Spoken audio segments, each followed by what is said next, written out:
sadar, udah bisa bercanda, udah bisa ngobrol ya. Tapi itu sekarang hari ini dibatasi karena Mas Indra kayaknya Mas Duta ini yang Masya Allahnya dia walaupun lagi kondisi tidak sadar ini karena dia harusnya nih banyak banget pekerjaan gitu. Jadi dia tuh agak bisa dibilangin karena dia masih masa pemulihan dan recovery.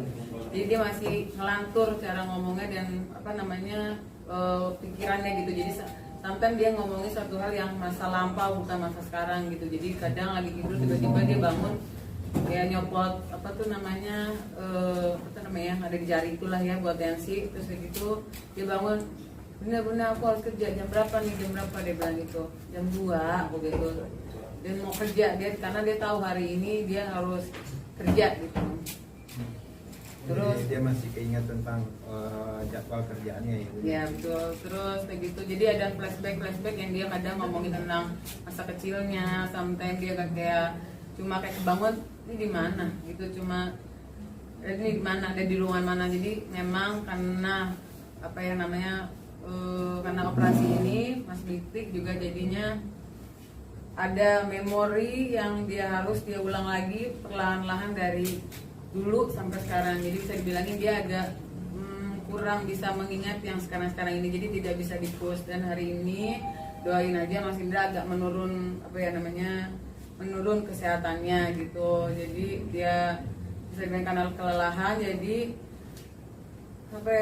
tensinya jadi agak naik. Terus pendarahan juga di saraf pembuluh darahnya itu jadi agak banyak lagi gitu. Makanya hari ini sangat dia, jadi aku juga cuma datang ke kamarnya, cuma banyak diem. Kalau dia mau makan, aku cuma bangun untuk makan. Habis itu dia emang kita masukin obat untuk cepat dia tidur. Jadi alhamdulillah juga ini malam ini karena masih dibawa infus juga, jadi tensinya balik lagi gitu. Jadi ini benar-benar lagi masa, kalau bisa dibilangnya ini penyakit yang memang kritis gitu buat Mas Bekti gitu.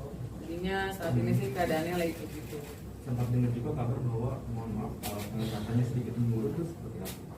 Menurun itu bisa dibilangnya sebenarnya karena habis lagi operasi kemarin gitu. Jadi kayaknya ini sih besok kita baru mau cek lagi di MRI lagi. Sebenarnya harusnya besok tuh MRI kapasitas operasi itu gimana gitu. Tadi kan karena ada pendarahan ya, dan aku juga kayaknya mau ngecek bagian matanya karena dia ngerasa hari ini kok buram dan bagian palanya sakit gitu. Jadi besok tuh mau di MRI.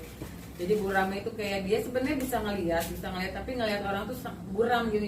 Jadi masih kenal dulu itu siapa. Terus itu diraba, terus dia bercanda. Dia nggak kenal namanya orang ini. Dia sebut itu seharusnya Nana, tapi dia jadi Nani gitu. Tapi dia bercanda, terus aku bilang itu Nana sayang, aku bilang gitu. Aku tahu lah, masa aku dikasih tahu gitu. Jadi, alhamdulillah semua di ruangan ini dokter-dokter semua suster tuh happy sama Mas Bekti. Walaupun kayak gitu dia tuh tetap Mas Bekti yang seperti dulu gitu ya. Luar biasa buat aku, masih semangatnya dia masih luar biasa gitu. Jadi aku juga harus di depan dia harus kuat dan nggak boleh lihatin aku nangis karena saat ini dia butuh aku gitu. Dan aku bersyukur banget walaupun dia buram, dia nggak bisa mengingat masa yang sekarang ini gitu, tapi dia masih ingat aku gitu, masih dia momen-momen sama aku tuh dia inget banget gitu. Kalau saya awal-awal aku ngambek apa gimana tuh dia bawa nangis gitu. Terus dia bilang aku tuh sayang banget sama tuh cewek. Terus kata teman aku, sahabat aku, siapa namanya, Adila Dita, wanita paling aku cinta, kata dia bilang gitu. Terus buat aku tuh aku bersyukur banget karena yang lainnya mereka masih meraba-raba gitu ya. Alhamdulillah, makanya aku berusaha banget. Kenapa aku juga tidak mau memposkan wajah suami aku karena memang bukan untuk saat ini gitu, karena keadaannya juga masih kritis dan aku nggak sanggup aja untuk ngeliat pos suami aku. Jadi aku cuma ngupdatein keadaan dia tuh lewat tangan sometimes gitu. Nanti kalau memang itu nanti aku mungkin aku bisa kasih cuma suara-suara dia yang bisa memperlihatkan kalau dia tuh ya, kalau untuk suara apa semangatnya tuh masih luar biasa. Cuma sekarang ini dokter pun bilang Mas Bekti itu semangatnya luar biasa. Sampai tadi tuh tensi dia sempat naik juga karena sakit kepalanya itu. Dia slow banget gitu, yang kayak cuma pusing dong, minta obat dong gitu. Jadi Terus buat dia, tapi buat para keluarganya ini tolong dijaga banget, kayak dia bilang gitu. Jadi aku cuma ngadepin ke dia, kenapa Bun? Oke, aku bilang gitu. Tapi kita keluarga tetap harus menjaga informasi-informasi yang ada dari dokter gitu. Cuman kalau untuk sensorik dan motoriknya udah. Alhamdulillah, bersyukurillah. Kalau untuk dari tangan, kaki, semua tuh sampai dokter, ayo coba tangannya, ayo kayak tendangannya, semua sampai dicek jantung semua gitu, semua alhamdulillah. Sekarang tuh masalahnya cuma dia ngerasa pusing banget palanya, terus palanya sama mata sih yang masih aku worryin gitu. Jadi itu yang masih, karena palanya itu sakit karena dia masih ngeluarin darah gitu. Karena dia tuh kalau ngomong saking antusiasnya itu yang bikin dia juga tensi agak naik gitu. Karena dia ngomong tuh sambil mikir, tidur aja bisa-bisa kebangun kaget cuma ngomongin hal nggak penting, bukan nggak penting Bu. Jadi kadang ngomongin tentang kerjaan kaget gitu. Aku harus kerja nih Bun, di mana nih? Udah jam 3 nih, aku bilang gitu. Jadi ada yang kayak gitu. Jadi otak dia, katanya si dokter, Pak Bekti tolong kalau lagi tidur, lagi ngomong jangan sampai mikir, santai gitu. Jadi ya aku cuma saat ini samping Mas Bekti cuma kayak udah nemenin dia cerita, aku oh iya, oh benar gitu. Aku nggak mau terlalu antusias dia cerita gitu, karena aku mau dia cepet recovery gitu. Kalau untuk sebelumnya kan dibilang juga bahwa sempat ada riwayat sering pusing, mungkin Mbak juga sempat tahu dan seperti bawa ke rumah sakit kan dengan penyakit pusingnya dari Mas Bekti sendiri atau seperti apa? Udah, sebelum ini kejadiannya dia sempat pusing-pusing gitu. Terus karena ini dibilang berawal tuh dari dia kerjaan ini malam, paginya dia harus siaran, tidurnya sangat kurang buat aku, dia cuma 2 jam, 3 jam. Terus ada sampai dia pernah nerima kerjaan dari pagi, dia pagi lagi dia harus berangkat, jadi dia tidak tidur lagi, dia harus ngejar lagi siaran. Jadi saat itu udah mulai tuh kepala dia pusing, aduh yang dia tuh dulu tuh sebenarnya bisa nahan banget pusing gitu. Terus ini kok dia sampai kayak aduh sakit banget ya, sampai dia mau pingsan. Aku bawa deh ke salah satu rumah sakit, kita sempet juga cek MRI. Aku nggak tahu kenapa di situ dibilanginnya clear untuk bagian pembuluh darah di kepalanya, tapinya ternyata di sini sampai dia jatuh pingsan ini, di sini ternyata kok dia ada gitu. Aku juga agak aneh gitu. Nah terus semuanya dia malah cuma dibilangnya saraf kejepit bagian ini, katanya ada saraf kejepit sampai di kaki. Aku sempat mau bawa ke herbal, tapi karena dia waktunya juga lumayan padat gitu sampai mau tahun baru ini, jadi nggak jadi. Tapi itulah yang bikinnya namanya ya udah dari takdir Tuhan lah ya. Jadi saat ini ujiannya buat Mas Bekti dan aku, ya kita harus sama-sama kuat, semoga bisa ngelewatin ini gitu. Amin. Sejak berapa lama mengeluh pusingnya mungkin? 2 minggu. Pertama tuh dia kayak cuma pusing, aku sangka pusing biasa karena dia minum obat hilang gitu. Sampai suatu saat dia minum obat itu udah nggak kuat, dia aduh Bu sakit banget ya, pegang kepala. Udah besok cek aku bilang cek, oke. Kita sempet kan maksudnya jadi kita sebutnya kita nggak mau pusingin, kita dua-duanya sama sakit sebenarnya saat itu. Kita staycation gitu, kan staycation di rumah sakit ditanya, karena mau ngecek seluruh tubuh kita dua-duanya baik, dia juga baik. Itulah gitu udah 2 minggu itu, tapi ternyata 2 hari sebelum bukan 2 hari sih.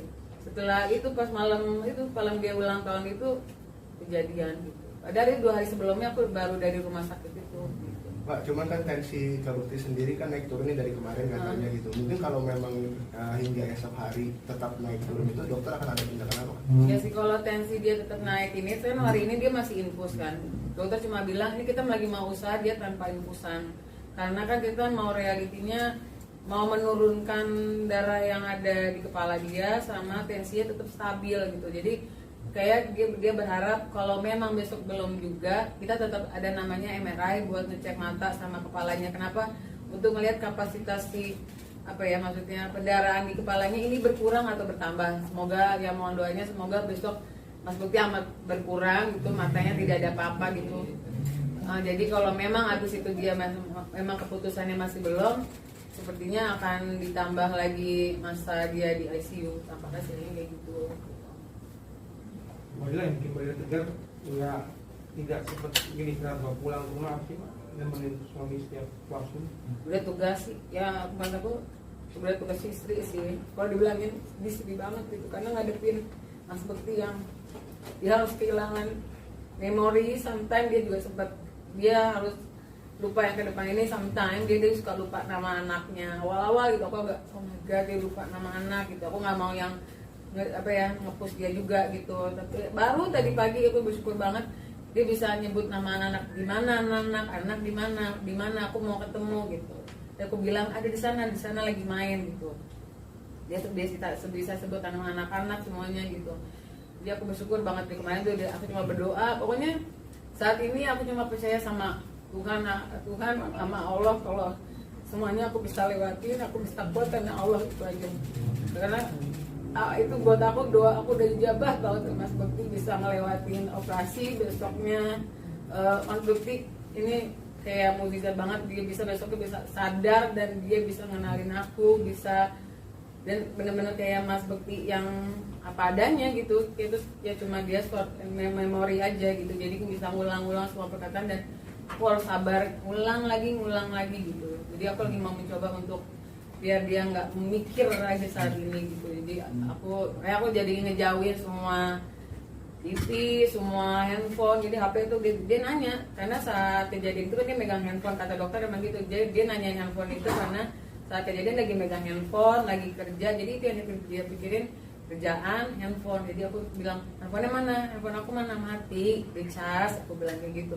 Jadi dia akan ulang-ulang tuh handphonenya di mana gitu. Aku jadi harus sabar. Handphone bohong-bohongin ada dicas, diambil sama Mas Roy, lagi di ini, di mana kayak gitu intinya. Sampai dia oke, ada makamu ya gitu. Berarti ada pantangan nanti pakai belum Kalau pastinya nggak boleh tadi kan masih boleh keluarga inti, masih boleh. Cuma saat ini tadi pagi akhirnya diambil alih oleh rumah sakit. Kita sangat ingin Mas Bekti cepat sehat, jadinya nggak boleh, yang cuma boleh itu aku. Ini bukan kehendak dari aku, tapi emang dari rumah sakit mengharapkan mereka yang bekerja di ICU ini gitu. Jadinya aku cuma datang dikasih tahu ini tindakan ini, tanda tangan ini. Hari ini juga Mas Bekti banyak tidurnya gitu. Jadi aku cuma ini juga aku baru 3 kali ketemu dia, cuma ngeliatin proses tensi semuanya gitu. Jadi lewat telepon kamar juga, Mas bisa dilihatnya, oh lagi tidur kata dia bilang. Jadi doain aja ibu. Jadi kayak gitu intinya. Kenapa saya juga nggak pulang? Rumah saya sangat jauh dari sini. Saya nggak mau gitu, maksudnya kehilangan momen-momen aku nggak bisa ngejagain dia. Alhamdulillahnya ada mama, ada yang siap megangin anak-anak aku juga gitu. Karena di sini juga nggak boleh anak-anak datang dan aku masih belum siap juga untuk anak-anak ngelihat bapaknya mungkin yang tiba-tiba nggak ngenalin dia gitu. Walaupun anak-anak juga sebenarnya udah tahu, terutama anak pertama aku gitu. Tahu. Untuk anaknya nggak? Pasti setiap malam dia nanya, ayah gimana, ayah gini. Kadang tuh curhat dulu sama mama, ini mah gini ceritanya nenek gitu. Terus aku udah cerita, udah bisa curhat, terus tiba-tiba baru oh ayah gimana nih ceritanya tadi gini doain ya gitu kan. Harusnya kita staycation nih gitu aku bilang. Jadi kita nggak jadi staycation ya kata dia bilang. Ya jangan loh, masa kita staycation ayahnya sakit aku bilang gitu. Kan bukan flu batuk, ayah lagi sakit banget. Oh ya udah ngatiin. Setiap hari mereka malah yang kayak jangan lupa makan, kita ada grup di handphone kan. Jadi mereka yang tetap ngasih support walaupun HP itu memang ayah Bekti nggak megang gitu. Aku pengen semua momen yang memang kita ambil ini nanti Mas Bekti bisa lihat sesudahnya gitu. Setelah kejadian ini dia tahu gitu, karena semua para di sini juga aku mau makasih semua para teman-teman Mas Bekti, semuanya deh yang aku nggak bisa ketemuin, aku minta maaf karena memang saat ini aku cuma bisa berjuang dulu nih buat Mas Bekti di masa kritis ini gitu. Tapi makasih banget semuanya, baik banget ya teman-teman Mas Bekti, pemimpin kerjaannya Mas Bekti juga, Usiwi, semuanya dia pokoknya yang bisa mengerti keadaan Mas Bekti saat ini. Aku makasih banget untuk support dan dukungannya gitu. Ini kan kita juga, aku mau sekalian memberitahu gitu kalau emang kita lagi berat karena kita lagi usahain banget saat ini. Kayaknya aku mau membuka penggalangan dana gitu untuk Mas Indra, karena yang tampaknya akan 20 hari ke depan Mas Bekti itu akan di sini gitu. Jadinya biayanya udah sangat besar di hari keempat ini gitu. Jadi aku udah broadcast beberapa teman-teman juga, alhamdulillah ya mulailah ada beberapa yang udah memberikan kebaikannya, keikhlasannya, yang nggak mau dikasih tahu siapa namanya ya, alhamdulillah sih. Jadi semoga yang mendengar ini juga bisa membantu Mas Bekti gitu. Berharap ada tangan-tangan baik yang bisa nolongin Mas Bekti sampai sehat. Amin. Fadila, seharusnya kan momen bahagia ya, karena waktu kejadian pas di hari ulang tahun. Gimana sih artinya berita ini mengagetkan seorang Fadila sendiri? Kalau sekarang sih aku pernah nih nyebutin nama, ini tanggal berapa Bun, dia bilang gitu. Sekarang sih udah tanggal 29, aku bilang gitu. Terus tiba-tiba dia bilang gini, hah? Bunda bohong, kata dia bilang gitu. Kan ayah masuk tanggal 28. Terus apa jawaban dia bilang, no, that's my day, I don't want, that's my birthday, kata dia bilang gitu. Jadi aku yang menyimpulkan, memang dia setiap tanggal 28 itu pasti ada momen kebahagiaan bareng sama sahabatnya, bareng sama siapapun. Jadi aku nganggapnya, oh dia nggak mau nih hari kejadian gitu. Jadi aku tanya, ayah maunya tanggal berapa? Aku bilang gitu, tanggal 4, dia bilang gitu. Oke, tanggal 4. Jadi dia nggak pernah mau nyebutin tanggal itu di tanggal 28. Terus kemarin ada teman kita yang datang juga nyebutin, besok kamu lo tahun baruan sama gue lo tanggal 30. Ih bohong, enggak tanggal 30, nggak 30. Karena dia tuh momen yang dia tunggu kan sebenarnya 28, 30 itu kerjaan plus hari birthday-nya dia gitu. Jadi aku lagi ya insya Allah sih pengennya kalau dia udah baik lagi, pengennya sih ini mumpung ada teman-teman deket nanti mungkin kalau dijaga sama Tuhan, pengennya nanti dia udah sehatan, pengen bikin di kamarnya nanti ada apa namanya, aku dekor sedikit lah gitu buat dia happy gitu kalau dia nggak ngelewatin tanggal 28 itu gitu. Karena ini masih panjang perjuangan aku buat recovery dia, yang katanya dia aku harus, kata dokter ya, apa short memory ini akan panjang kayak anak kecil lagi, kita memori dia yang dari kecil sampai sekarang gitu, karena dia masih ingat nggak ingat gitu sih saat ini. Kadila sempat ngebatasin waktu jam kerjanya Kak Bekti nggak? Nggak Oh, 2 jam, 3 saya jam. kalau sebelum kejadian ini sih susah banget ya, saya udah kayak berbusa menurut saya gitu juga.